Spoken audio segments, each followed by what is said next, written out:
বিদেশে যারা থাকে, ছেলেরা বাপ, তোমাদের বাপ যাদের বিদেশ থাকে, যে মহিলার স্বামী বিদেশ থাকে, সেই বেচারাকে একবার বলতে বলিয়েন যে তোমার একটা টাকা রোজগারের পিছনে কি পরিমাণ কষ্ট, কি পরিমাণ কষ্ট করে।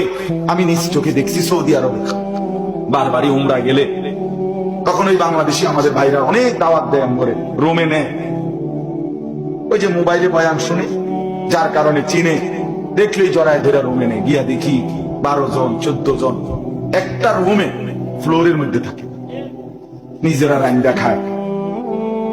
এক ছেলে আমার বলতেছে, হুজুর আমি 11টা বছর আছি বাড়ির থেকে আসছি হুজুর, বাবার ঋণ শেষ হয় নাই, জমি জামা কেমনে কেমনে অনেক কিছু বাবা ঋণে, এই পরিবারের ঋণ এখনো শোধ করতে পারি নাই, এই জন্য হুজুর এখনো বাইর যাই।